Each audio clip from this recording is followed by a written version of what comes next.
As we all know, since 2022, Russia has been disconnected from the dollar through many sanctions from the US, from Europe, and but they have been able to bypass them. They have been able to create some sort of a parallel economy using many tools. So they can use Chinese intermediate banks to get dollars without being detected. But Bitcoin has been a part of that strategy as well, and with a growing importance, and especially as Russia understands the commodity-like characteristics of a global asset like Bitcoin. So let's dive right in. So first off, you see Russia's largest bank called Sberbank had made a move to roll out not only Bitcoin but also other crypto custody services.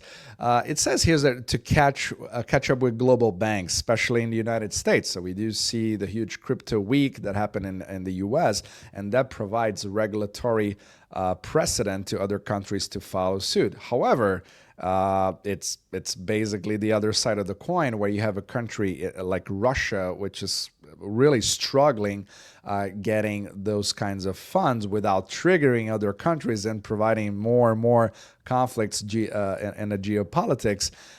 You do need to provide a parallel system, and they made another step towards launching what we call Bitcoin bonds. Basically, it's a way for Russians to have access to not the Bitcoin itself in self-custody, of course, but to create a way for them to be exposed to the price action of Bitcoin. As we all know, it's quite it's at the all-time highs, just near all-time highs as we speak.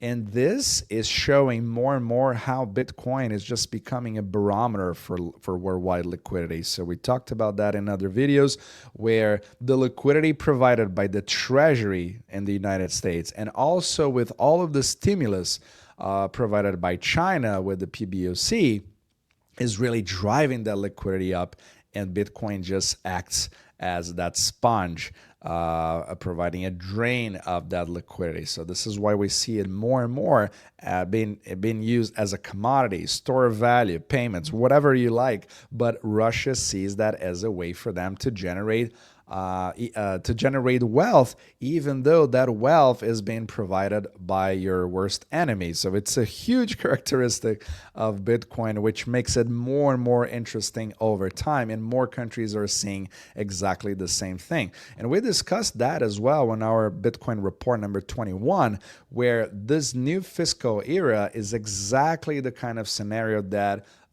provides that whole price action, because it's all about the spending. So if you have programs in the United States on autopilot, so you can see here how the shares of spending in the US are just on autopilot. You're not really able to do anything about it, and it also grows exponentially. So the whole meme, "nothing stopped this train," is just that catalyst for it to be more and more sought after. And this is exactly the same thing that is currently happening in China, where you need to provide stimulus, you need to provide ways for banks to buy bad debt, or to provide more liquidity to the system. So those two pillars together allow for Russia to take advantage of this move and provide wealth to their citizens, which is amazing. And you cannot stop it, because it's all about the price action of Bitcoin, since it's limited. So this is a very interesting way to provide